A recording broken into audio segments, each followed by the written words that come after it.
Hello friends, welcome to Velrajan crime diaries. 90 காலகட்டத்தில் நம்ம சென்னையில் இருக்கிற சென்னை பல்கலைக்கழகத்தில் PK பொன்னுச்சாமிங்கிற ஒரு ப்ரொஃபஸர் இருந்துட்டு வராரு. அவர் அந்த காலேஜில் ஒரு ப்ரொஃபஸர் மட்டுமல்ல, அந்த சென்னை பல்கலைக்கழகத்தோட துணைவேந்தராகவும் இருந்துட்டு வராரு. துணைவேந்தருங்கிறது ஒரு மிகப்பெரிய பொசிஷன். இவரோட மனைவி பேர் பேபி பொன்னுசாமி. இந்த தம்பதிகளுக்கு ஒரே ஒரு பையன்தான்.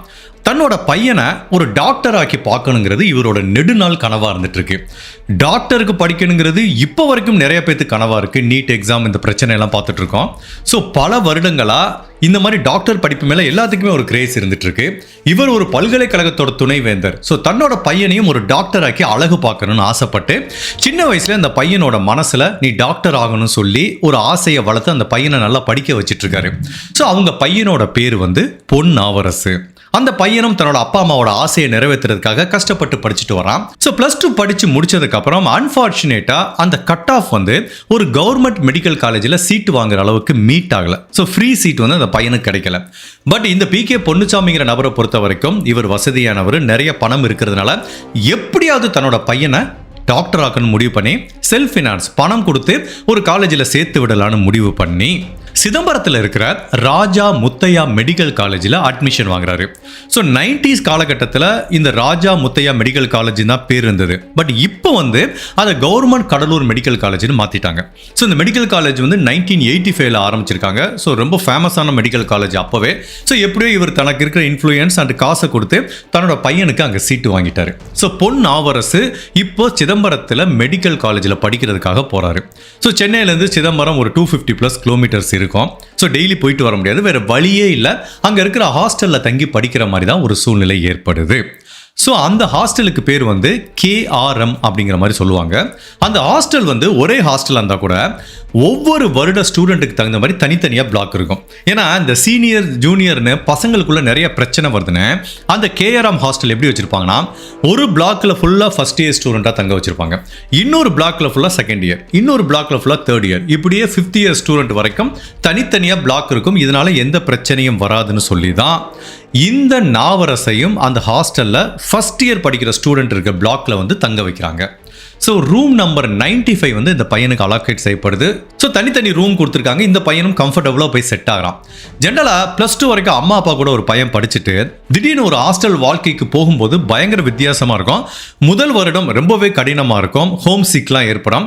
பட் இந்த நாவரசுக்கும் அது கொஞ்சம் கஷ்டமாக இருந்தால் கூட எப்படியாவது தான் டாக்டர் ஆகணுங்கிற மாதிரி தன்னோட மனசை சமாதானப்படுத்திக்கிட்டு அந்த ரூம் நம்பர் 95ல தன்னோட கல்லூரி வாழ்க்கையை பொன்னாவரசு தொடங்குறாரு. அந்த காலகட்டத்தில் பார்த்தீங்கன்னா இந்த மாதிரி ஹாஸ்டலில் இருக்க ஸ்டூடெண்ட் பெத்தவங்களோட காண்டாக்ட் பண்ணணும் அப்படின்னா சோஷியல் மீடியா கிடையாது, செல்ஃபோன் கிடையாது, எதுவுமே கிடையாது. 2 வழி தான். ஒன்று லேண்ட்லைன் வழியாக ஃபோன் பண்ணணும், அதுக்கப்புறம் பார்த்தீங்கன்னா லெட்டர் போடணும். ஸோ லேண்ட்லைன் வழியாக ஃபோன் பண்ணால் என்ன பண்ணணும், ஹாஸ்டல் வார்டன் ரூமுக்கு கால் பண்ணி அதுக்கப்புறம் இந்த பையனை கூட்டிட்டு வாங்கன்னு சொல்லி தான் அவங்க அப்பா பேசணும். இந்த மாதிரி தான் ஒரு சூழ்நிலை இருக்குது. அப்போ அந்த பையன் காலேஜ் சேர்ந்த கொஞ்ச நாள்லையே நவம்பர் மாதம் தீபாவளி வருது. நவம்பர் மாதம் 10ஆம் தேதி 1996 தீபாவளி பண்டிகைக்கு இவர் தன்னோட பையனை வீட்டுக்கு கூப்பிட்றாரு. அவனும் வர்றேங்கிறான். இது எப்போ அவங்க கம்யூனிகேட் பண்ணுறாங்கன்னா ஒரு 10 நாளைக்கு முன்னாடி பேசுகிறாங்க. அதாவது நவம்பர் மாதம் ஃபர்ஸ்ட் வீக் ஒரு 1ஆம் தேதி பேசுகிறாங்க. அப்போ அந்த பையன் சொல்கிறான், நான் 9ஆம் தேதி நைட்டு கிளம்பி வந்துடுறேன். ஸோ தீபாவளி நம்ம எல்லாம் சேர்ந்து கொண்டாடலாங்கிற மாதிரி எல்லாருமே ஃபோனில் பேசிக்கிறாங்க. அவங்க அப்பாவும் ரொம்ப ஹாப்பியாக இருக்காரு. தன்னோட பையனுக்கு பிடிச்ச மெடிக்கல் சீட்டு கிடச்சிருச்சு. இப்போ தீபாவளிக்கு நெடுநாள் ஹாஸ்டலில் இருந்ததுக்கப்புறம் வீட்டுக்கு வர்றான். ஸோ அதனால அதோட தீபாவளியை ஜாலியாக செலிப்ரேட் பண்ணலான்னு நவம்பர் மாதம் 9ஆம் தேதி நைட்லேருந்தே தன்னோட பையனோட வருகைக்காக இந்த தம்பதிகள் காத்துட்டு இருக்காங்க. இந்த PK பொன்னுச்சாமிங்கிற ப்ரொஃபஸரும் கொஞ்ச நேரம் வெயிட் பண்ணி பார்க்குறாரு. என்னடா இது என்ன பையன் வரலையன்னு வெயிட் பண்ணுறாரு. பிகாஸ் அந்த காலகட்டத்தில் பார்த்தீங்கன்னா நான் சொன்ன மாதிரி இப்போ SMS இல்லை, வாட்ஸ்அப் இல்லை. நான் அந்த கிளம்பிட்டேன், பஸ்ஸில் ஏறிட்டேன், ஆட்டோவில் ஏறிட்டேன், இன்னும் 10 மினிட்ஸில் வீட்டுக்கு வந்துடுவேன், லொக்கேஷனை ஷேர் பண்ணுறது இப்படி எதுவுமே கிடையாது. கம்யூனிகேஷன் எப்போ நடந்தது, 10 நாளைக்கு முன்னாடி நடந்தது. ஸோ அப்போ நவம்பர் மாதம் 9ஆம் தேதி காலேஜ் முடிஞ்சவனா அவன் பஸ்ஸில் ஏறி இருப்பான். மேக்ஸிமம் நைட்டு வந்துடுவான்னு அவங்க அப்பா வெயிட் பண்ணுறாரு. நவம்பர் மாதம் 9ஆம் தேதி நைட்டு ஃபுல்லாக அந்த பையன் வரவே இல்லை. இவருக்கு ஒன்றும் புரியல. ஒருவேளை தீபாவளி நேரம் பஸ்ஸு கிடைக்கலையோ, சரி கொஞ்ச நேரம் வெயிட் பண்ணி பார்ப்போன்னு தீபாவளி வந்துருச்சு. நவம்பர் மாதம் 10ஆம் தேதி தீபாவளி வந்துருச்சு. இவரும் வெயிட் பண்ணி பார்க்குறாரு. 7 மணி ஆகுது. என்னடா இது பையன் வருவான், தலைக்கு எண்ணெய் வச்சு குளிச்சு நல்ல ஜாலியாக செலிப்ரேட் பண்ணலான்னு பார்த்துட்டு இருக்கா. 8-9 மணி பையன் வரவே இல்லை. அங்கே தான் இவருக்கு பதட்டம் ஏற்படுது. ஸோ ஃபஸ்ட்டு என்ன பண்ணுறாரு, அவங்க காலேஜுக்கும் அந்த பையன் தங்கி இந்த ஹாஸ்டலுக்கும் ஃபோன் பண்ணுறாரு. அப்படி ஃபோன் பண்ணும்போது அங்கே இருக்கிற சில ஸ்டாஃப் என்ன சொல்கிறாங்கன்னா, அப்படியா சார், எல்லா ஸ்டூடெண்ட்டும் இங்கே கிளம்பி போயிட்டாங்களே, சரி உங்கள் பையனோட ரூம் நம்பர் என்னன்னு கேட்குறாங்க. 95ங்கிறாரு. சரி நான் போய் செக் பண்ணி பார்த்துட்டு வரேன்னு அந்த நபர் போய் செக் பண்ணுறாரு. இந்த நாவரசோட ரூம் வந்து வெளிப்புறமாக லாக் செய்யப்பட்டிருக்கு. உடனே அவங்க அப்பாவுக்கு தகவல் சொல்கிறாரு, சார் நான் போய் செக் பண்ணிட்டேன், அந்த பையன் ஏற்கனவே வீட்டுக்கு கிளம்பி போயிட்டான் சார் தீபாவளிக்காக. எங்கே போனால் எத்தனை மணிக்கு கிளம்புனா அதெல்லாம் எங்களுக்கு தெரியாது சார், அந்த பையன் இப்போ இங்கே இல்லை அப்படிங்கிற தகவலை மட்டும் சொல்கிறாரு. இப்போ இது அவங்க அப்பா பொன்னுசாமிக்கு மேலும் குழப்பத்தை உண்டு பண்ணுது. தன்னோட பையன் தீபாவளிக்கு கிளம்பி வர்றேன்னு சொன்னவன் ஹாஸ்டல்லேருந்து கிளம்பிட்டான், ஏன் இன்னும் வீட்டுக்கு வரல, ஒருவேளை வர்ற வழியில் அவனுக்கு ஏதாவது ஆபத்து நிகழ்ந்திருக்குமோ அப்படிங்கிற பலவித குழப்பங்கள் இவருக்கு வருது. ஸோ இவரால் சென்னையில் தீபாவளியை நிம்மதியாக கொண்டாட முடியல. இனிமேல் நம்ம சென்னையில் இருந்தால் வேலைக்கு ஆகாதுன்னு உடனே காரை எடுத்துட்டு சிதம்பரத்துக்கு போகிறாரு. நேராக போய் பார்த்து பேசிடலான்னு நேராக போகிறாரு.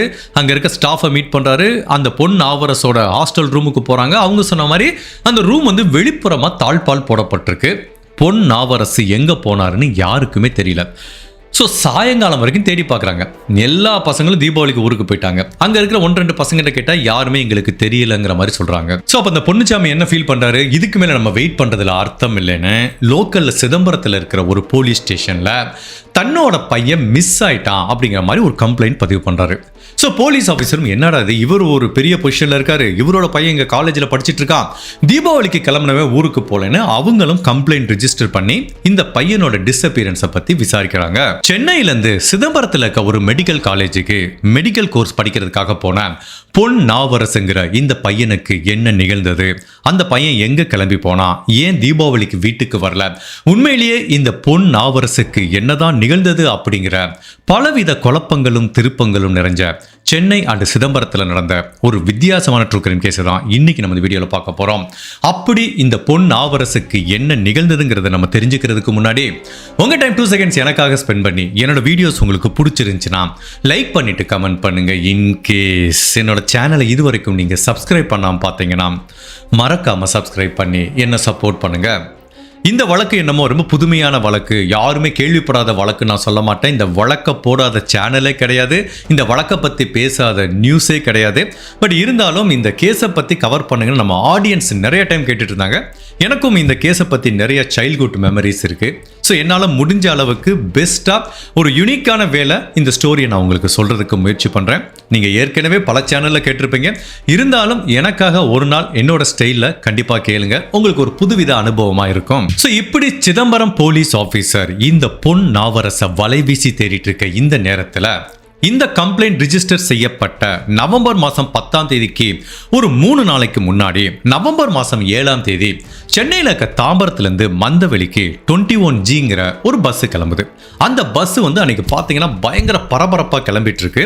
நிறைய மக்கள் தீபாவளி நெருங்கிறதுனால பர்ச்சேஸ் பண்ணி திங்ஸ் எல்லாம் வாங்கிட்டு பஸ்ஸே பேக்கடாக இருக்குது. அப்படிப்பட்ட பஸ்ஸு வந்து தாம்பரத்துலேருந்து பல ஸ்டேஷன் கிண்டி சைதாப்பேட்டை இப்படி தாண்டி ஃபைனலாக மந்தவெளி பஸ் ஸ்டாண்டில் போய் நிற்கிது. ஸோ பஸ்ஸு நின்னதுக்கப்புறம் அந்த பஸ்ஸில் எல்லாருமே இறங்கிட்டாங்க. பஸ் ஃபுல்லாவே எம்டி ஆயிடுது. அப்ப அந்த பஸ்ஸோட கண்டக்டர் அந்த பஸ்ஸில் கடைசி சீட்டில் வித்தியாசமான ஒரு பொருளை பார்க்குறாரு. ஒரு சூட்கேஸ் இருக்கு. ஸோ ஏதோ ஒரு பையனி வந்து சூட்கேஸை மறந்துட்டு போயிட்டாரு அப்படிங்கிற மாதிரி திங்க் பண்ணுறாங்க. சரி என்னன்னு பக்கத்தில் போய் பார்க்கும்போது அந்த சூட்கேஸ் ஃபுல்லாகவே ரத்தம் தோய்ந்த நிலையில் இருக்கு. ரத்தம் அப்படி உறைஞ்சு போயிருக்கு. அதை பார்க்கும்போது இவருக்கு பதட்டம் வருது. உடனே டிரைவரை கூப்பிட்றாரு. இந்த டிரைவர் கண்டக்டர் 2 பேருமே அந்த பஸ்ஸுக்குள்ளே வச்சு அந்த சூட்கேஸை ஓப்பன் பண்ணி பார்த்தாங்கல்ல, சும்மா மிரண்டு போயிட்டாங்க. அதுக்குள்ள ஒரு மனிதனோட டார்சோ அப்படிங்கிற ஒரு பகுதி இருக்கு. அதாவது தலை கிடையாது, கை கிடையாது, கால் கிடையாது, ஜஸ்ட் செஸ்ட்லேருந்து இடுப்பு வரைக்கும் இப்படிப்பட்ட ஒரு பகுதி மட்டும் அந்த சூட்கேஸ்குள்ளே இருக்கிறத பார்க்குறாங்க. அப்படி ஃபுல்லாக ரத்தம் உறைஞ்சு கிடக்கு. உடனே சூட்கேஸை மூடிட்டு பக்கத்தில் இருக்க போலீஸ் ஸ்டேஷனுக்கு தகவல் கொடுக்குறாங்க. உடனே போலீஸ் ஆஃபீஸர் அதை கைப்பற்றி அரசு மருத்துவமனைக்கு பிரேத பரிசோதனைக்கு அனுப்பி வச்சு இந்த வெட்டப்பட்ட மனிதனோட உடல் யாருக்கு சொந்தமானது அப்படிங்கிற ஒரு ஆங்கிளில் விசாரணை பண்ணிட்டு இருக்காங்க. ஸோ சென்னையில் தீபாவளிக்கு முன்னாடி நடந்த நிகழ்வு மிகவும் பரபரப்பாக பேசப்படுது. அதே டயத்தில் சிதம்பரத்தில் ஒரு மெடிக்கல் காலேஜ் ஸ்டூடெண்ட் காணாமல் போயிட்டான்னு அங்கே போலீஸ் தேடிட்டு இருக்காங்க. ஸோ இந்த 2 ஈவெண்ட்டுக்கும் வந்து ஒரு லிங்க் இருக்குமா அப்படிங்கிறத இனிஷியலாக வந்து யாருமே கெஸ் பண்ண முடியல. ஏன்னா வேற ஊர், வேற டைம் லைன். ஸோ இப்போ சென்னை போலீஸ் இந்த சடலம் யாருக்கு சொந்தமானதுன்னு கண்டுபிடிக்க முயற்சி பண்ணிட்டு இருக்காங்க. அந்த பக்கம் சிதம்பரம் போலீஸ் வந்து இந்த மெடிக்கல் காலேஜ்லேருந்து விசாரணையை ஆரம்பிக்கிறாங்க. அப்படி விசாரணை பண்ணும்போது ஒவ்வொருத்தர கேட்குறாங்க. ஃபர்ஸ்ட் இயர் இந்த நாவரசு கூட படிக்கிற பசங்க, சீனியர் எல்லாத்திட்டையும் விசாரிக்கிறாங்க. அப்போ அப்போ முதல் கட்ட விசாரணையில் போலீஸுக்கு என்ன தெரிய வருதுன்னா, இந்த மெடிக்கல் காலேஜில் ரேகிங் வந்து ரொம்ப அதிகமாக இருக்குது. அதாவது சீனியர் ஸ்டூடெண்ட் வந்து சின்ன சின்ன படிக்க வர ஃபர்ஸ்ட் இயர் ஸ்டூடெண்ட்டை ரொம்ப வம்பு பண்ணி அவங்கள வந்து பயங்கரமாக டார்ச்சர் பண்ணி டான்ஸ் ஆட வைக்கிறது, ரேக் பண்ணுறது, ட்ரெஸ்ஸை ரிமூவ் பண்ணுறது, இந்த மாதிரி பலவிதமான கொடுமைகள் வந்து அந்த காலேஜில் நடந்துட்டு இருந்ததுன்னு தெரிய வருது. ஈவன் அந்த பசங்க என்ன சொல்கிறாங்கன்னா, சார் இந்த காலேஜில் சீனியரில் ஜான் டேவிட்னு ஒருத்தர் இருக்கான் சார், பயங்கர மோசமானவன் சார். சின்ன சின்ன இந்த படிக்க வர ஃபர்ஸ்ட் இயர் ஸ்டூடெண்ட்டை அவ்வளவு தூரம் ரேக் பண்ணுவான் சார். அதாவது ஃபர்ஸ்ட் அவங்க ட்ரெஸ்ஸை ரிமூவ் பண்ண சொல்கிறது, தரையில் படுத்துட்டு நீச்சல் அடிக்க சொல்கிறது, அதுக்கப்புறம் பார்த்தீங்கன்னா தரையில் படுத்துட்டு இப்படி வாக் பண்ண சொல்கிறது. இதுக்கப்புறம் இந்த சீனியர் பசங்க ஹாஸ்டல் ரூம் இருக்கும் பார்த்தீங்களா, என்னதான் வேற வேற பிளாக்காக இருந்தால் கூட இந்த சீனியர் பசங்களோட ஹாஸ்டல் ரூமை வந்து க்ளீன் பண்ண சொல்கிறது, இந்த மாதிரி அவங்களுக்கு எடுபடி வேலை பார்க்கறதுன்னு அவ்வளோ தூரம் இந்த ஃபர்ஸ்ட் இயர் பசங்களை வந்து கொடுமைப்படுத்திட்டு இருந்திருக்காங்க. அதுலேயும் இந்த ஜான் டேவிட்ங்கிற பையன் தான் ரொம்ப உக்கிரமாக இருந்திருக்கான். அப்போ வந்து இந்த ஜான் டேவிட்டை பற்றி இன்னொரு ஜூனியர் என்ன சொல்கிறான்னா, சார் இவன் எல்லா பசங்களையும் ரேகிங் பண்ணுவான். இந்த புது பசங்களாம் என்ன பண்ணுவாங்கன்னா பயந்துட்டு இவன் சொல்கிறத எல்லாத்தையும் செஞ்சுருவாங்க சார். பட் இந்த பொண்ணு ஆவர்ஸ் இருக்கான்ல, பயங்கர ஸ்ட்ராங்கான பையன் சார். பலமுறை ஜான் டேவிட் இவங்கிட்ட ரேகிங் பண்ணால் கூட ஒரு டைம் கூட அவன் சொல்கிறத பண்ணுறதுக்கு இந்த பொண்ணு ஆவர்ஸ் ரெடியாக இல்லை. அதனால இந்த ஜான் டேவிட்டுக்கும் பொண்ணு ஆவர்ஸுக்கும் இப்படி ஒரு முதல்ல இருந்துட்டு இருந்தது சார். ஈவன் பல டைம் வந்து இந்த ஜான் டேவிட் வந்து பொண்ணு ஆவர்ஸ் கிட்ட கேட்டிருக்கான், என்னடா உங்கள் அப்பா பெரிய துணைவேந்தர் நாங்க சொல்றது செய்ய மாட்டியா, என்ன வேணாலும் பண்ணுவியா அப்படிங்கிற மாதிரி கேட்டான் சார். அதுக்கு அந்த பொண்ணு ஆவர்ஸ் என்ன சொல்லியிருக்கான், எங்க அப்பா துணைவேந்தரா இருந்தாலும் சரி, இல்ல ஒரு கூலி தொழிலாளர் இருந்தாலும் சரி, அதை பத்தி எனக்கு கவலை இல்லை, இதுதான் என்னோட கேரக்டர், நீ சொல்றதெல்லாம் என்னால பண்ண முடியாதுங்கிற மாதிரி ஸ்டபனா சொல்லியிருக்கான். அதனால இவங்க ரெண்டு பேத்துக்கும் ஒரு முரண்பாடு இருந்துட்டு இருக்கு. என்னடா இது, நான் ஒரு சீனியர், நான் சொல்றதை நீ கேட்க மாட்டியான்னு ஜான் டேவிட்டுக்கு பொன் ஆவர்ஸ் மேல பயங்கரமான ஒரு கோபம் இருந்தது சார். இப்ப இது பிரச்சனை கிடையாது. ஒரு பையன் சொல்ற முக்கியமான விஷயம் என்ன அப்படின்னா, நவம்பர் மாதம் 6ஆம் தேதி, அதாவது இந்த பொன்னாவரசு மிஸ் ஆயிட்டான்னு கம்ப்ளைண்ட் கொடுக்கறதுக்கு 4 நாளைக்கு முன்னாடி இந்த பொன்னாவரசையும் ஜான் டேவிட்டையும் சில பசங்க ஒன்னா பார்த்துருக்காங்க சார். 2 பேரும் இப்படி ஒன்னா பேசிட்டு போனதை நாங்கள் பார்த்தோம் சார். அதுக்கப்புறம் இந்த பொன்னாவரசை நாங்கள் பார்க்கவே இல்லை அப்படிங்கிற மாதிரி தான் நிறைய பேர் சொல்றாங்க. அப்போ கிரைமில் வந்து லாஸ்ட் சீன் அப்படிங்கிற ஒரு தியரி இருக்கு. ஒரு விக்டிம் காணாமல் போனாலோ கொலை செய்யப்பட்டாரோ அந்த நபர் கடைசியாக யாரு கூட பார்த்தாங்களோ அந்த நபர் ஆட்டோமேட்டிக்காக சஸ்பெக்டாக வருவார். இப்போ ஏற்கனவே ஜான் டேவிட்டுக்கும் நாவரசுக்கும் பிரச்சனை இருக்கு. இப்போ கடைசியில் ஜான் டேவிட் நாவரசு கூட ஒன்றா பார்த்ததுனால இப்போ ஆட்டோமேட்டிக்காக இந்த ஜான் டேவிட் மேலே சந்தேகம் வருது. சரி, என்ன பிரச்சனை, போய் அந்த ஜான் டேவிட்டே விசாரித்து பார்த்துடலான்னு அவன் எந்த ரூமில் தங்கியிருக்கானா 319 அப்படிங்கிற ஒரு ரூமில் போய் தங்கியிருக்கான். அவங்களுக்குன்னு தனியாக ஒரு பிளாக் இருக்குது. சரி, ஜான் டேவிட்டை போய் விசாரிக்கலான்னு அந்த 319ங்கிற ரூமுக்கு முன்னாடி போய் நின்று பார்த்தாங்கள, அந்த ரூமும் வெளிப்புறமாக பூட்டப்பட்டிருக்கு. பக்கத்தில் இருக்க அவனோட கிளாஸ்மேட்டை கேட்கும்போது, சார் ஒரு 6-7ஆம் தேதியிலேருந்து இந்த ஜான் டேவிட்டை நாங்கள் பார்க்கவே இல்லை சாருங்கிறாங்க.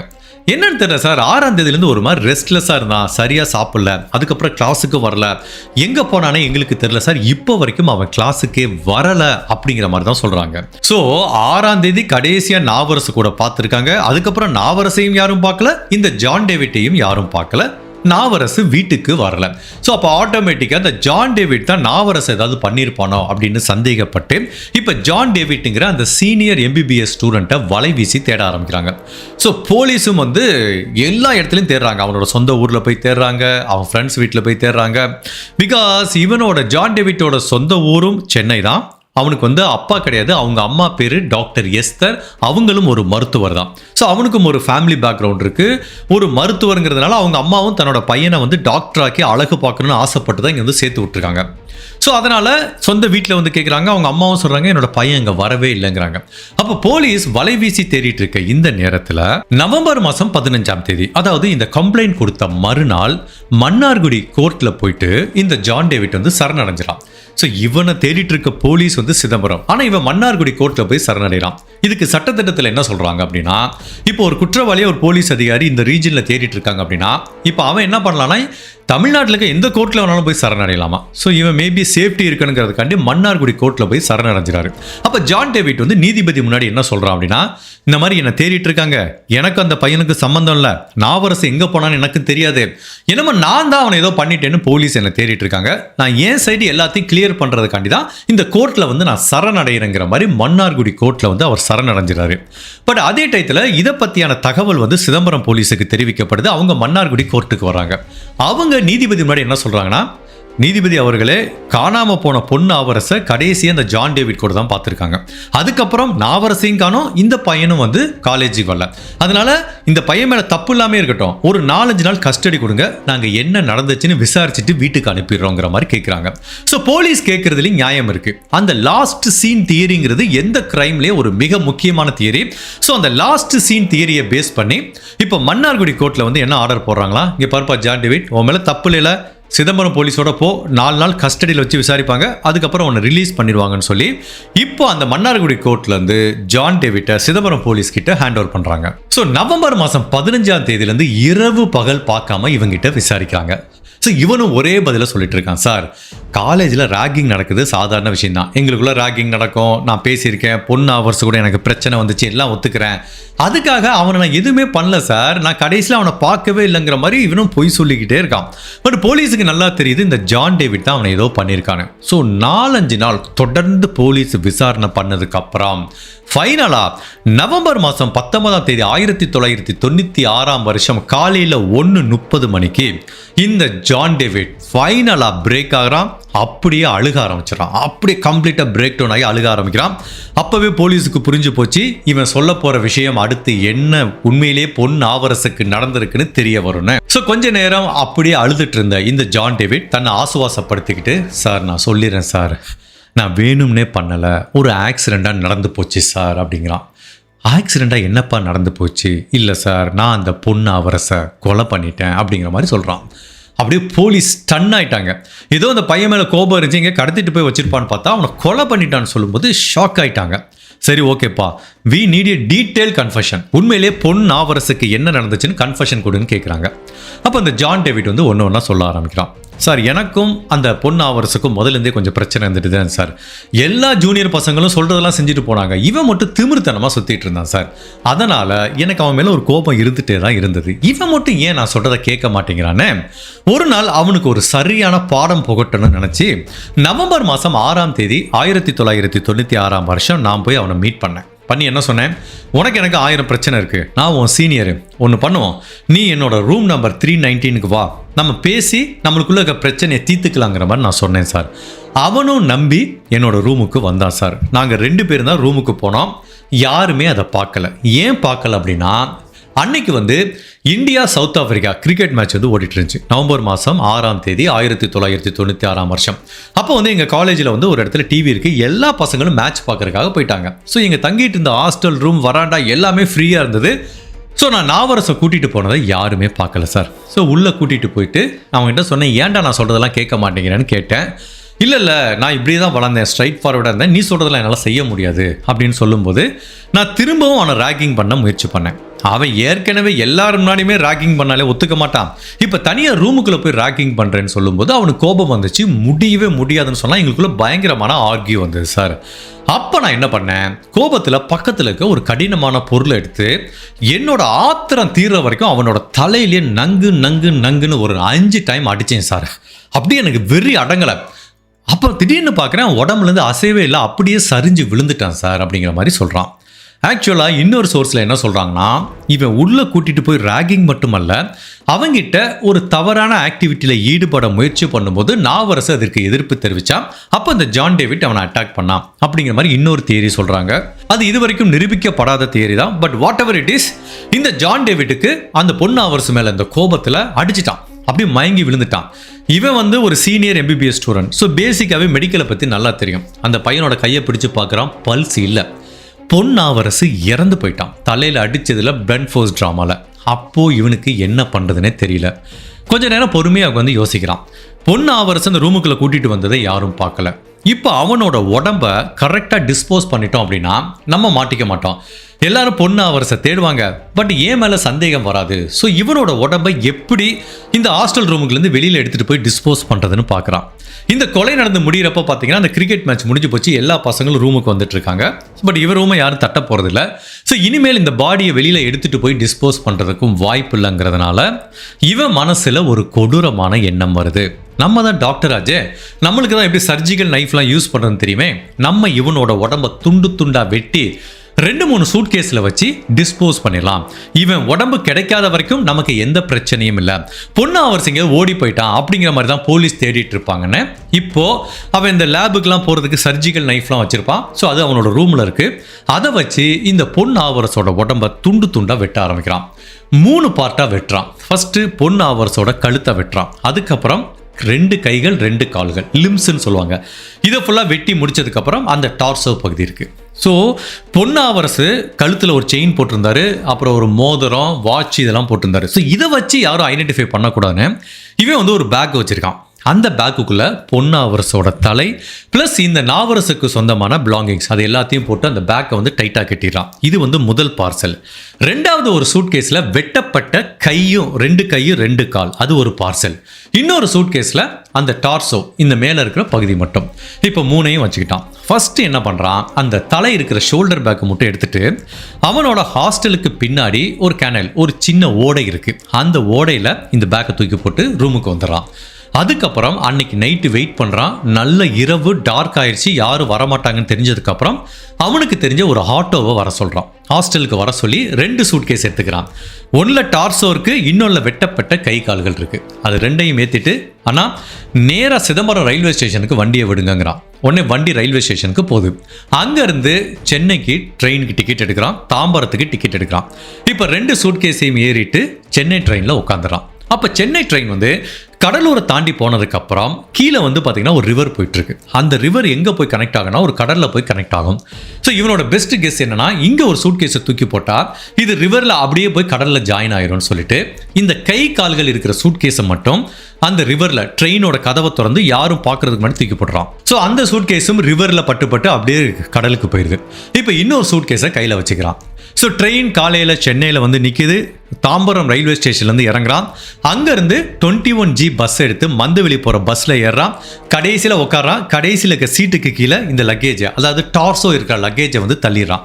ஸோ அப்படியே மெதுவாக போகிறான். வழியில் ஒரு ஸ்டாப்பில் யாரும் பார்க்குறதுக்கு முன்னாடி இறங்கிடுறான். கடைசியில் அந்த பஸ் மந்தவெளியில் போய் நிற்கிது.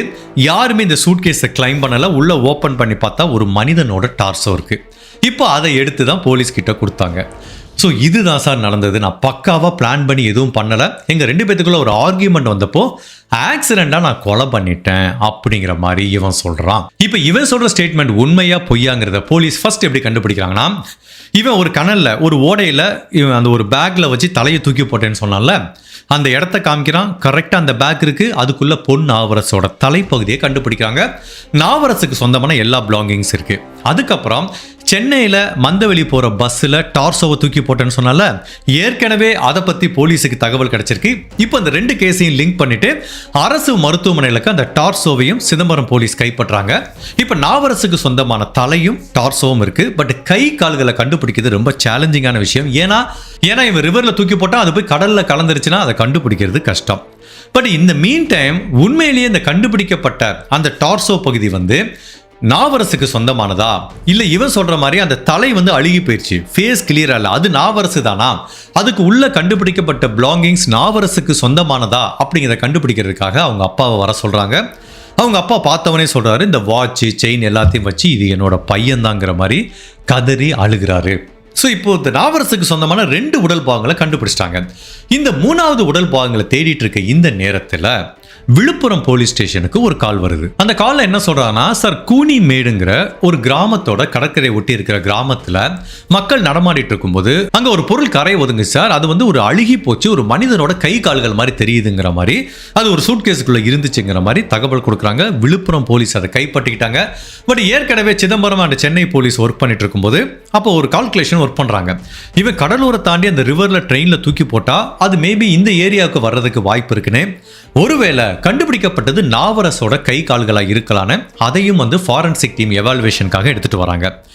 அப்போ 96 வந்து சென்னையில் அவ்வளோ டிஎன்ஏ செக் பண்ணுறதுக்கு வசதி இல்லை. பட் அப்போ ஹைதராபாத்தில் தான் செக் பண்ணிட்டு இருந்தாங்க. அதனால் கண்டுபிடிக்கப்பட்ட தலை, உடல், கை கால்கள் இதுலேருந்து திசுவோட சாம்பிளை எடுத்து அதுக்கப்புறம் இந்த நாவரசோட அப்பா அம்மா 2 பேரோட சாம்பிளையும் எடுத்து ஹைதராபாத்துக்கு அனுப்பி வைக்கிறாங்க.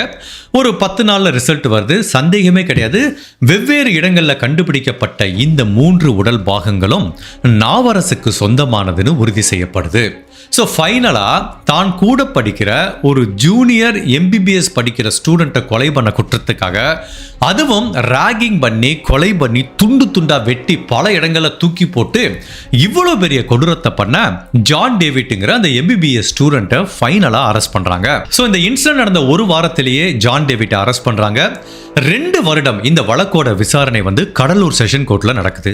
ஒரு நீண்ட விசாரணைக்கு அப்புறம் இந்த ஜான் டேவிட்டுக்கு அகைன்ஸ்டா நிறைய தடயம் இருக்கு. மெயினா அவன் சொன்ன கன்ஃபெஷன், எந்த இடத்துல தலை இருக்கு, இவனுக்கும் நாவரசுக்கும் இருக்கிற பிரச்சனை எல்லாமே வந்து பாத்தீங்கன்னா ஒரு சர்க்கம்ஸ்டான்ஷியல் எவிடன்ஸ் இருக்கு. எல்லாமே சர்க்கம்ஸ்டான்ஷியல் எவிடன்ஸ். பிகாஸ் யாருமே ஜான் டேவிட் நாவரசை கொலை பண்ணதை பார்க்கல, அவன் உடம்ப துண்டு துண்டா வெட்டினதை பார்க்கல. பட் இது என்னதான் டைரக்ட் எவிடன்ஸ் இல்லாம இருந்தா கூட சுத்தி இருக்க சர்க்கம்ஸ்டான்ஷியல் எவிடன்ஸ் கரெக்டா இருக்கிறதுனால மார்ச் மாதம் 11ஆம் தேதி 1998ஆம் வருஷம் கடலூர் செஷன் கோர்ட்ல இந்த ஜான் டேவிட் குற்றவாளிங்கிற மாதிரி உறுதி செய்யப்பட்டு அவனுக்கு இரட்டை ஆயுள் தண்டனை கொடுக்குறாங்க.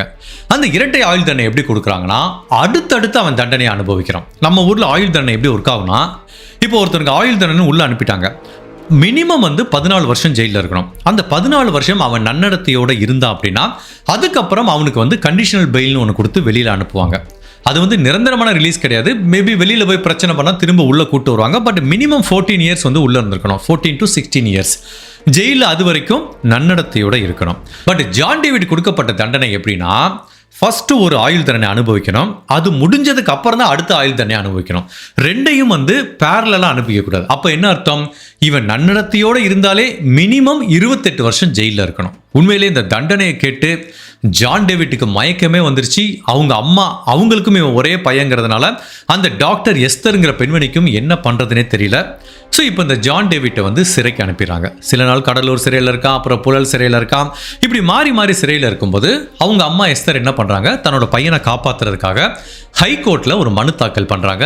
இந்த தண்டனையை வந்து ரத்து பண்ணணும், இல்லைன்னா குறைவான தண்டனையாக குறைக்கணுங்கிற மாதிரி. ஸோ இப்போ திரும்ப ஹைகோர்ட்டில் இந்த வழக்கோட விசாரணை வருது. அங்கே ஒரு 2 வருஷம் இந்த வழக்கோட விசாரணை வந்ததுக்கு அப்புறம் அக்டோபர் மாதம் 5ஆம் தேதி 2001ஆம் வருஷம் ஒரு அதிர்ச்சியான தீர்ப்பு வெளியில் வருது. இந்த ஜான் டேவிட் நிரபராதின்னு சொல்லி ஹைகோர்ட்லேருந்து அவனை ரிலீஸ் பண்ணுறாங்க. அதுக்கு அவங்க சொல்கிற காரணம் என்ன அப்படின்னா, இந்த ஜான் டேவிட்டுக்கு அகேன்ஸ்டாக இருக்கிறது எல்லாமே சர்க்கம்ஸ்டான்ஷியல் எவிடன்ஸ். யாருமே ஜான் டேவிட் நாவரசை கொலை பண்ணதை கண்ணால் பார்க்கல, துண்டு துண்டா வெட்டினதை பார்க்கல. ஸோ இது சர்க்கம்ஸ்டான்ஷியல் எவிடன்ஸ் தான் இருக்குது, டைரக்ட் எவிடன்ஸ் இல்லைங்கிறாங்க. மேலும் போலீஸ் ஆஃபீஸர் இந்த ஜான் டேவிட்டோட ரூமை ஃபுல்லாக செக் பண்ணி பார்க்கும்போது எங்கேயுமே ரத்த கரைகளை கண்டுபிடிக்கல அப்படிங்கிற இன்னொரு விஷயத்தையும் சொல்கிறாங்க. ஸோ அதனால் இது எல்லாமே சந்தேகத்தின் அடிப்படையில் இருக்கிறதுனால ஜான் டேவிட் குற்றவாளிங்கிற மாதிரி என்னால் சொல்ல முடியாதுங்கிறாங்க. முதல்ல ஜான் டேவிட் வந்து கன்ஃபெஷன் பண்ணிக்கிட்டான். Later point of time police என்ன மிரட்டி கன்ஃபெஷன் வாங்கிட்டாங்கன்னா அவனும் அந்த கன்ஃபெஷன் வந்து ரிட்ராக்ட் பண்ணிட்டான். அப்போ ஹைகோர்ட் வந்து டைரக்ட் எவிடன்ஸ் இல்லைன்னு அக்டோபர் மாதம் 5ஆம் தேதி 2001ஆம் வருஷம் இந்த ஜான் டேவிட்டை ரிலீஸ் பண்ணிடுறாங்க. இந்த தீர்ப்பு தமிழ்நாட்டு மக்கள்கிட்டையும் கொலை செய்யப்பட்ட பொன் நாவரசோட குடும்ப உறவுகள்கிட்டையும் ஒரு மிகப்பெரிய அதிர்ச்சியையும் அதிர்வலையும் உண்டு பண்ணுது. பட் ஒன்றும் பண்ண முடியாது. பட் அப்படி இருந்தாலும் தமிழ்நாடு கவர்மெண்ட் வந்து இது ஈஸியாக விடுற மாதிரி தெரியல. நீ காலேஜுக்கு படிக்க வருவியா, கஷ்டப்பட்டு ஒரு பையனை படிக்க அனுப்பிச்சா ராகிங் பண்ணி துண்டு துண்டா வெட்டி கொலை பண்ணுவியா, இப்போ நீ நிரபராதின்னு வெளியில் போயிருவியா, உன்னை வெளியில் விட்டுற முடியுமான்னு சொல்லிட்டு இப்போ தமிழ்நாடு கவர்மெண்ட் என்ன பண்ணுறாங்கன்னா சுப்ரீம் கோர்ட்டில் திரும்ப அந்த கேஸை எடுத்துகிட்டு போகிறாங்க. பட் இந்த மீன் டைம் இவன் நிரபராதின்னு சொல்லி வெளியில் வந்துட்டானே, இவன் என்ன பண்ணுறான், இனிமேல் இந்த டாக்டர் படிப்பெலாம் தனக்கு வேண்டாம் அப்படின்னு ஜான் டேவிட் என்ன பண்ணுறான், அவனோட மதத்திலே கிறிஸ்துவ மதத்திலே ப்ரீஸ்ட், அதாவது மத போதகராக மாறிடான். அதுக்கப்புறம் சைட் பை சைடு MBA படிச்சுட்டு ஒரு கம்பெனியில் வேலை பார்த்துட்டு இருக்கான். தன்னோட பாஸ்ட் எல்லாத்தையும் மறந்துட்டு நான் உண்மையிலேயே நிரபராதி, என்னை ஃப்ரேம் பண்ணிட்டாங்க அப்படிங்கிற போர்வையில் இவன் ஒரு நார்மலான வாழ்க்கையே வாழ்ந்துட்டு இருக்கான். 1 வருடம் இல்லை, 2 வருடம் இல்லை, 10 வருடங்கள் சுதந்திர காற்றை சுவாசிச்சு ஒரு MBA முடிச்சு ஒரு கம்பெனியில் வேலை பார்த்துட்டு இருக்கான். பட் இந்த டைம் தமிழ்நாடு கவர்மெண்ட் இதை விடாமல் தொடர்ந்து சுப்ரீம் கோர்ட்டில் இந்த வழக்கை எடுத்துகிட்டு போகிறாங்க. 10 வருட இந்த வழக்கு வந்து சுப்ரீம் கோர்ட்டில் நடக்குது. ஃபைனலாக ஏப்ரல் மாதம் 20ஆம் தேதி 2011ஆம் வருஷம் சுப்ரீம் கோர்ட்டில் என்ன தீர்ப்பு சொல்கிறாங்க அப்படின்னா, ஜான் டேவிட் குற்றவாளிங்கிற மாதிரி திரும்ப தீர்ப்பு சொல்கிறாங்க. அதாவது இவனுக்கு அகைன்ஸ்டா சர்க்கம்ஸ்டான்ஷியல் எவிடன்ஸ் தான் இருக்கு, நான் ஒத்துக்கிறேன். பட் அந்த சர்க்கம்ஸ்டான்ஷியல் எவிடன்ஸ்ல முக்கியமா நாங்க பார்க்கறது என்ன அப்படின்னா, இவன் போலீஸ் கன்ஃபெஷன் வந்து போலீஸ் என்ன மிரட்டி வாங்கிட்டாங்க அப்படின்னு இவன் பின்னாடி பேக் அடிக்கலாம், அது பிரச்சனை இல்லை. ஆனால் அந்த கன்ஃபெஷனில் இவன் ஒரு விஷயம் சொன்னால, பொன் ஆவரஸோட தலை இங்கே தான் இருக்குன்னு. உண்மையிலேயே கொலை செஞ்ச குற்றவாளிக்கு மட்டும்தான் அந்த தலை எங்கே இருக்குன்னு தெரியும். அது எப்படி இவனுக்கு தெரிய வந்துச்சு? இவன் தான் கொலை பண்ணியிருக்கான் அப்படிங்கிற அந்த ஒரு மிக முக்கியமான எவிடன்ஸை வச்சு இந்த சர்க்கம்ஸ்டான்சியல் எவிடன்ஸை அக்செப்ட் பண்ணிட்டு சுப்ரீம் கோர்ட் இவன் தான் நாவரசை கொலை பண்ணான்னு அவனுக்கு ஏற்கனவே செஷன் கோர்ட்டில் கொடுத்த ஆயுள் தண்டனையை திரும்பவும் உறுதிப்படுத்துகிறாங்க. பட் இந்த டைம் அந்த தண்டனையில் ஒரு சின்ன மாற்றம் பண்ணுறாங்க. செஷன் கோர்ட்டில் என்ன சொன்னாங்கன்னா, ஒரு ஆயுள் தண்டனை, அது முடிச்சதுக்கு அப்புறம் தான் செகண்ட் ஆயுள் தண்டனை ஸ்டார்ட் ஆகும்னு சொன்னாங்க. பட் இப்போ சுப்ரீம் கோர்ட்டில் என்ன சொல்கிறாங்கன்னா, அதெல்லாம் வேண்டாம், ஏதோ காலேஜ் படிக்கிற பையன் தப்பு பண்ணிட்டான், இப்போ 2 ஆயுள் தண்டனையும் பேரலாக அப்படி போகும். தட் மீன்ஸ் இவன் ஒரு 14 வருஷம் ஜெயிலில் இருந்தால் போதும், நன்னடத்தையோட தான் இவனுக்கு பெயில் கிடைக்கிறதுக்கு வாய்ப்பு இருக்குது அப்படின்னு சொல்லி இவனோட இரட்டை ஆயுள் தண்டனையை ஒரே ஒரு ஆயுள் தண்டனையாக மாற்றுறாங்க. அப்போ வேற வழியே இல்லாமல் இந்த ஜான் டேவிட் திரும்பவும் ஜெயிலுக்கு போகிறான். ஸோ ஜெயிலில் தன்னோட வாழ்க்கையை கழிச்சிட்டு இருக்கான். ஒரு இன்சிடென்ட் கூட ஜெயிலில் இல்லை, எந்த விதமான பிளாக் மார்க்கும் இல்லை, யாரு கூடயும் சண்டை போகிறதில்ல, ஜெயிலில் அமைதியாக இருந்துட்டு வரான். இந்த டயத்தில் 2022 வருஷம் இப்போ அவன் ஜெயிலுக்கு போய் இனிஷியலாக 1 வருஷம் 2 வருஷம் ஜெயிலில் இருந்தான். அப்புறம் 2011 அப்புறம் ஒரு 12 வருஷம் ஜெயிலில் இருந்திருக்கான். ஸோ அவனோட 14 வருட ஜெயில் வாழ்க்கை முடிஞ்சது. ஜெயிலில் நன்னடத்தையோட இருந்திருக்கான். அதனால என்னோட பையனுக்கு ப்ரீமெச்சூர் ரிலீஸ் வேணும் அப்படிங்கிற மாதிரி அவங்க அம்மா தொடர்ந்து ஒரு பெட்டிஷன் ஃபைல் பண்ணிட்டே இருக்காங்க. அந்த பெட்டிஷனும் தொடர்ந்து விசாரணைக்கு வருது. ஸோ அப்போ சுப்ரீம் கோர்ட்டு வந்து தொடர்ந்து இந்த பெட்டிஷனை ரிஜெக்ட் பண்ணிட்டு இருக்காங்க. ஒரு ஸ்டேஜில் ஆளுநரும் ரிஜெக்ட் பண்ணுறாங்க. ஸோ 2022 வருஷம் வரைக்கும் நீ என்னதான் நன்னடத்தையோட இரு, உனக்கெல்லாம் ப்ரீமெச்சூர் ரிலீஸ் கொடுக்க முடியாதுன்னு சொல்லிட்டே இருக்காங்க. அவங்க அம்மாவும் விடாமல் தொடர்ந்து போராடுறாங்க. ஃபைனலாக 2024 வருஷம் ஹைகோர்ட்டில் ஒரு சேஞ்ச் வருது. இந்த ஜான் டேவிட்டுக்கு ஃபைனலாக பெயில் கொடுக்குறாங்க, அதாவது ப்ரீமெச்சூர் ரிலீஸ். ப்ரீமெச்சூர் ரிலீஸ் அப்படின்னா அவன் நிரபராதின்னு சொல்லி ரிலீஸ் பண்ணல, அவனுக்கு தண்டனை கொடுத்துருக்காங்க, 14 வருஷம் சிறைவாசத்தை அனுபவிச்சிட்டான். ஸோ அவன் வந்து நன்னடத்தையோடு இருந்திருக்காங்க, அவன் வந்து ஒரு நல்ல மனுஷனாக மாறிட்டான், திருந்திட்டான், சமூகத்தில் அவனை உலாவ விடலாம் அப்படிங்கிற நம்பிக்கையில் அவனுக்கு வந்து ப்ரீமெச்சூர் ரிலீஸ் கொடுத்துருக்காங்க. இன்கேஸ் அவன் ஏதாவது திரும்ப தப்பு பண்ணால் அவனை திரும்ப உள்ளே போகிறதுக்கும் சான்ஸ் இருக்குது. ஸோ ஃபைனலாக இந்த பொன் ஆவரஸோட வழக்கில் முதன்மை குற்றவாளியாக கருதப்படுற இந்த ஜான் டேவிட்டுக்கு வந்து 2024 வருஷம் வந்து ரிலீஸ் கிடைக்குது. இப்போ வரைக்கும் அவன் வெளியில தான் இருக்கான். இந்த கேஸ் வந்து தமிழ்நாட்டில் அந்த 1996 வருஷம் காலகட்டத்தில் மிகவும் பரபரப்பாக பேசப்பட்டது. இந்த ராகிங்கிற கல்ச்சர் வந்து அப்போ ரொம்ப பீக்ல இருந்தது. அதனால ஒரு பையனோட உயிர் போனதுனால தமிழ்நாட்டோட சட்டத்திட்டத்தில் ஒரு மிகப்பெரிய மாற்றத்தை கொண்டு வந்தாங்க. புதுசாக ஒரு சட்டம் கொண்டு வந்தாங்க இந்த ராகிங்க்கு அகேன்ஸ்டா. இனிமேல் காலேஜில் யூனிவர்சிட்டியில் யாராவது ராகிங் பண்ணீங்கன்னு சொல்லி ஜூனியர் கம்ப்ளைண்ட் பண்ணால் அந்த காலேஜ் மேனேஜ்மெண்ட் அதுக்கு ஆக்ஷன் எடுக்கணும். போலீஸும் இன்வால்வ் ஆகும். குற்றம் நிரூபிக்கப்பட்டா அந்த ராகிங் பண்ற சீனியருக்கு வந்து 2 வருடம் சிறை தண்டனை, 10,000 ரூபாய் அபதாரம் விதிக்கப்படும். அதுக்கப்புறம் அந்த காலேஜ்ல இருந்து டிஸ்கண்டினியூ பண்ணிடுவாங்க, வேற எந்த காலேஜ்லயும் சேர முடியாது. இப்படி அந்த பையனோட வாழ்க்கையே போயிருங்கிற மாதிரி தான் ராகிங்க்கு அகைன்ஸ்டா 1997 வருஷம் தமிழ்நாட்டில் ஒரு சட்டத்திட்டம் கொண்டு வந்தாங்க. அதுக்கப்புறம் 2 வருஷம் கழிச்சு ஆந்திராவில் இதை கொண்டு வந்தாங்க, அப்புறம் மகாராஷ்டிராவில் கொண்டு வந்தாங்க. இப்போ நிறைய ஸ்டேட்ல வந்து இந்த ராகிங்க்கு அகைன்ஸ்டா ஒரு சட்டம் வந்து ஸ்ட்ராங்கா இருக்கு. ஸோ இந்த பக்கம் வந்து பாத்தீங்கன்னா தன்னோட ஒரே பையனை இழந்துட்டு இருக்கிற இந்த பொன்னுச்சாமி அண்ட் பேபிங்கிற தம்பதிகள் தன்னோட பையன் பொன் ஆவரசு நினைவா நிறைய அறக்கட்டளை வந்து நடத்த ஆரம்பிக்கிறாங்க. இந்த மாதிரி காலேஜுக்கு படிக்க போற பசங்க அனுபவிக்கிற துயரம், ராகிங், அவங்க படுற கஷ்டம், இது எல்லாத்தையும் வந்து நிவர்த்தி பண்றது, கவுன்சிலிங் கொடுக்கறது, அவங்களுக்கு உதவி பண்றது அப்படிங்கிறத சரி பண்றதுக்குரிய தன்னோட பொன் ஆவரசுங்கிற பையன் பேர்லயே வந்து நீண்ட நாளா ஒரு அறக்கட்டளை நடத்திட்டு இருக்காங்க. பட் இப்போ அவங்க அம்மா அப்பாவோட சூழ்நிலை என்னன்னு தெரியல. அப்போவே அவர் ரிட்டையர் ஆகிட்டாரு, இப்போலாம் நிறைய வயது மூப்பாயிருக்கும், இருக்காங்களா இல்லையா அப்படிங்கிறது தெரியல. பட் ஒன்று மட்டும் என்னால் உணர முடியுது, ஒரே பையனை கஷ்டப்பட்டு ஒரு டாக்டருக்கு படிக்க அனுப்பி வைக்கும்போது அந்த பையன் வந்து கொலை செய்யப்பட்ட நேச்சர், துண்டு துண்டாக வெட்டப்பட்ட நேச்சர், இதெல்லாம் கடந்து வர்றதுக்கு அவங்களுக்கு பல வருடங்கள் தேவைப்பட்டிருக்கும். உண்மையிலேயே அதுலேருந்து எப்படி வந்திருப்பாங்க அப்படிங்கிறத வந்து நினச்சி கூட பார்க்க முடியல. ஸோ இந்த பொன் ஆவரஸோட கேஸு இப்போ இதோட முடிவுக்கு வந்தது. இந்த கேஸை நான் ரொம்ப நாளாக கவர் பண்ணலாம்னு நினச்சேன், பட் டூப்ளிகேட்டாக இருக்குன்னு நினச்சிட்டு இருந்தேன். பட் இந்த கேஸை இன்னைக்கு பண்ணலான்னு முடிவு பண்ணும்போது எனக்கு பலவிதமான சைல்ட்ஹுட் மெமரிஸ் வந்தது. அப்போ நம்ம ஸ்கூல் படிச்சுட்டு இருக்கும்போது இதை பற்றி கேள்விப்படுறோம், காலேஜ் படிச்சுட்டு இருக்கும்போது அப்படி இந்த கேஸை பற்றி அறகுறையாக கேள்விப்பட்டிருப்போம். இந்த மாதிரி ஒருத்தனை கொலை பண்ணிட்டாங்களா, துண்டு துண்டாக வெட்டிட்டாங்களான்னு அங்கங்கே பிட் அண்ட் பீசஸாக ஒரு இன்ஃபர்மேஷன் இருக்கும். இப்போ முழுசாக அந்த கதையை படிக்கும்போது எனக்கு அப்படியே பல வருடங்கள் பின்னோக்கி போய் அந்த நியூஸ் பேப்பர்லேயும் டிவிலையும் இந்த நியூஸை பார்க்கும்போது அவ்வளோ பயமாக இருக்கும். பட் அப்போ இந்த ராகிங்கிற கல்ச்சர் வந்து அவ்வளோ மோசமாக இருந்திருக்கு. பட் இப்போ காலேஜில் இருக்கா இல்லையான்னு தெரியல. பட் நான் சும்மா கேட்டு பார்த்தேன். சில பேர்கிட்ட கேட்கும்போது இன்னும் இருக்குது, கொஞ்சம் ஜாலியாக பண்ணுறாங்க அப்படிங்கிற மாதிரி சொல்கிறாங்க. பட் என்ன பொறுத்த வரைக்கும் இந்த ராகிங்கிற கல்ச்சர் வந்து ரொம்ப ரொம்ப மோசமான கல்ச்சர் தான். இந்த சீனியர் படிக்கிற ஸ்டூடெண்ட்டுக்கு வந்து ஏதோ பெரிய கிளாஸ் போயிட்டா நம்மளாம் பெரிய ஆளு, கெத்து, இந்த மாதிரி ஜூனியர் பசங்களை வந்து மிரட்டி ராகிங் பண்ணால் தான் நம்மளை மதிப்பாங்க அப்படிங்கிற மாதிரி ஒரு ஈகோ இருக்குங்கிற மாதிரி எனக்கு தோணுது. எல்லாரும் அப்படி இருக்கிறதில்ல, நான் ராகிங் பண்ணுறவங்கள சொல்கிறேன். பிகாஸ் அவங்களும் ஒரு ஸ்டேஜில் ராகிங்கை கோ த்ரூ பண்ணி வந்திருப்பாங்க. அப்போ நான் கஷ்டப்பட்டேன்ல, இப்போ வா நான் ஒன்றை பண்ணுறேன் அப்படிங்கிற மாதிரி நிறைய பேரோட மைண்ட் செட் இருந்திருக்குமோன்னு தோணுது எனக்கு. என்னை பொறுத்த வரைக்கும் ஒரு காலேஜில் சீனியரோட வேலை வந்து ஜூனியர் பசங்களை ராகிங் பண்ணி மிரட்டுறதில்ல. ஏன்னா ஒருத்தன் ஃபஸ்ட்டு டைம் காலேஜுக்கு வரும்போது +2லேருந்து ஒரு பெரிய டிரான்சிஷன் இருக்கும். அவனுக்கு எதை பார்த்தாலும் பயமாக இருக்கும். இங்கே இருக்கிற டீச்சரை பார்த்தாலும், காலேஜோட பில்டிங்கை பார்த்தாலும், ஒவ்வொருத்தரும் பார்த்தாலும் அவனுக்கு எவ்வளோ ஆங்ஸைட்டி இருக்கும், எவ்வளோ பதட்டம் இருக்கும் தெரியல. எத்தனை பேர் குடும்பத்தில் நகையை அடக வச்சு, வீட்டை அடக வச்சு கஷ்டப்பட்டு படிக்க வராங்க.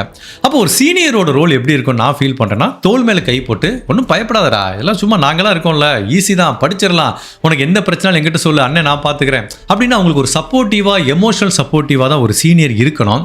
அதை விட்டுட்டு அவனை போய் ட்ரெஸ்ஸை கழட்ட சொல்லி, அவன் ரூமை க்ளீன் பண்ண சொல்லி, இது பண்ண சொல்லி, அதை பண்ண சொல்லி, ஈவன் பாலியல் துன்பம் கூட நிறையா காலேஜில் நடந்துட்டு இருக்குங்கிறாங்க. ஸோ ஒரு காலேஜில் பொறுத்த வரைக்கும் சீனியரோட ரோல் வந்து ஜூனியரை வந்து ஒரு என்கரேஜ் பண்ணி கூட்டிகிட்டு போகிறதா தான் இருக்கணும், தவிர ராகிங் பண்ணி அவங்களோட வாழ்க்கையை சிதைக்கிற மாதிரி இருக்கக்கூடாது. இன்கேஸ் இப்போ நீங்கள் ஒரு காலேஜ் ஸ்டூடெண்ட்டாக இருந்தாலோ, இல்லை நீங்கள் இனிமேல் காலேஜில் போய் படித்தாலோ, தயவுசெய்து இந்த ராகிங் கல்ச்சர் பண்ணாங்க. ஏன்னா நம்மளுக்கு தெரியாது, நீங்கள் ஒருத்தனை ஈஸியாக ராகிங் பண்ணுவீங்க, ஜாலியாக இருக்குன்னா அவன் என்ன மாதிரி மனநிலை இருப்பான்னு தெரியாதுல்ல. ஒருத்தன் எமோஷனலாக ஸ்ட்ராங்கான பர்சனாக இருப்பான், இல்லை ஒருத்தர் ரொம்ப வீக்காக இருந்தான்னு வச்சுக்கோங்களேன், காலேஜுக்கு வர்றதுக்கே பயப்படுவான். ஈவன் சில பேர் அவங்க உயிரையே பயந்துட்டு மாச்சிக்கிறதுக்கும் சான்ஸ் இருக்குது. ஸோ தயவுசெய்து இந்த மாதிரி ராகிங்கில் இனிமேல் ஈடுபடாதீங்க. இந்த ராகிங்கிறது வந்து இப்போ இந்த ராகிங்கிற வார்த்தை வந்து நம்ம என்ன சொல்கிறோம், காலேஜில் ஸ்கூலில் சொல்கிறோம். பட் இது ஒவ்வொரு இடத்துலையும் இதோட வடிவம் வந்து மாறுது. ஈவன் இது ஆஃபீஸில் கூட இருக்குன்னு தான் நான் சொல்லுவேன். ஈவன் சில மேனேஜர் இருப்பான், தொடர்ந்து கீழே எவனையாவது பிடிக்கலன்னா அவனை பழி வாங்கிட்டு அடின்னு அடிப்பான். இது ஐடி ஆஃபீஸில் தான் இருக்கான்னு கேட்டால் இல்லை, கவர்மெண்ட் ஆஃபீஸ்லேயே இருக்குது. ஸ்கூலில் டீச்சராக வேலை பார்க்குறோம், நீங்கள் வேலை பார்க்குற எல்லாரும் பாருங்கள், எவனாவது ஒருத்தன் இப்படி இருப்பான், கொடைச்சல் கொடுக்கறதுக்குன்னே ஒருத்தன் இருப்பான். ஸோ இன்டெரக்டாக நம்மளை வந்து என்ன பண்ணாலும் பிரச்சனை பண்ணி கோர்த்து விட்டு நம்மளை வம்புல மாட்டி விடுறதுக்குனே ஒரு 2-3 பேர் இருப்பாங்க. ஸோ அதனால் இந்த ராகிங்கிறது வந்து வேறு வடிவத்தில் நம்ம வேலை பார்க்குற இடத்துல கூட இருக்குது. நம்ம எல்லாத்தையும் தாண்டி தான் வர வேண்டியது இருக்குது. பட் எல்லாரும் மனசில் நம்ம ஒன்று வச்சுக்கலாம், ஒருத்தவங்களுக்கு நம்ம துன்பம் கொடுக்குறோம், வேணுக்குமே கொடுக்க தெரியாமல் பண்ணுறது வேற, ஒருத்தவங்களுக்கு தெரிஞ்சே இவனுக்கு குடைச்சல் கொடுக்கணும், இவனுக்கு பிரச்சனை கொடுக்கணும், இவனை பிரச்சனையில் உண்டு பண்ணோம் அப்படின்னு நம்ம மாட்டி விடும்போது வந்து பார்த்தீங்கன்னா கீழே அடி வாங்கிட்டு இருக்கான் பார்த்தீங்களா, அவன் வாழ்க்கையில் என்ன கோத்ரூ பண்ணுவான்னு நம்மளுக்கு தெரியாது. வீட்டில் அவனுக்கு என்ன 1000 பிரச்சனை இருக்குன்னு தெரியாது. இவனை நம்பி தான் அவன் குடும்பமே ஓடிட்டு இருக்கோம். ஸோ அவன் இங்கே ஒரு மென்டல் டார்ச்சரை சந்திச்சு, வீட்டில் போய் சந்திச்சு, எதுக்கு இப்படி ஒரு மனுஷன் வந்து நம்ம கஷ்டப்படுத்துகிறோம். அதனால் நம்ம தெரியாமல் பண்ணுற தப்பு வேற. இப்போ நம்ம தெரியாமல் போகிறோம், காலு கீழே ஒரு எறும்பு நம்ம மிதிச்சிடறோம், தட் இஸ் ஓகே. அது தெரியாமல் பண்ணுறது, தெரிஞ்சே போய் மிதிக்கிறது இல்லை. ஸோ அது ஃபைன். பட் தெரிஞ்சே ஒருத்தவங்களுக்கு நம்ம துன்பம் கொடுக்கறத அவாய்ட் பண்ணுறது நல்லது. ஏன்னா அது நாளைக்கு நமக்கும் திரும்ப வர்றதுக்கும் வாய்ப்பு இருக்குது. ஸோ காலேஜ் ஸ்டூடெண்டாக இருந்தாலும் சரி, வேலை பார்க்குற இடத்தாலும் சரி, நம்ம மனுஷனோட ஈகோ எல்லாத்தையும் விட்டுட்டு இந்த உலகத்தில் நம்ம வாழ்க போகிற கொஞ்ச நாளில் எல்லாத்தோடையும் அன்பாகவும் ஆதரவாகவும் யாருக்கு எந்தவித துன்பமும் கொடுக்காம இருந்துட்டு போகலாங்கிற மாதிரி கடவுள்கிட்ட பிரார்த்திப்போம். ஸோ இந்த பொன்னாவரசு கேஸை பற்றி நீங்கள் என்ன நினைக்கிறீங்க? ஆப்வியஸ்லி இந்த கேஸை பற்றி உங்களுக்கு எல்லாமே தெரிஞ்சிருக்கும். நீங்கள் நிறைய சேனலில் பார்த்துருப்பீங்க. ஸோ என்னோட வேர்ஷனும் கேட்டிருப்பீங்க. ஸோ இந்த கேஸை பற்றியான உங்களோட கருத்தை மறக்காமல் இந்த வீடியோவில் பதிவு பண்ணுங்கள். இன்கேஸ் ஏதோ ஒரு காலேஜ் ஸ்டூடெண்ட் பார்த்தீங்கன்னா இப்போவும் ராகிங் நடந்துட்டு இருக்கா, உங்கள் காலேஜில் ஏதாவது நடந்துட்டு இருக்கா, அந்த மாதிரியான எக்ஸ்பீரியன்ஸையும் ஷேர் பண்ணுங்கள். இந்த மாதிரி அனதர் வித்தியாசமான வீடியோவில் உங்களை சந்திக்கிறேன். Till then, stay safe, take care. Bye.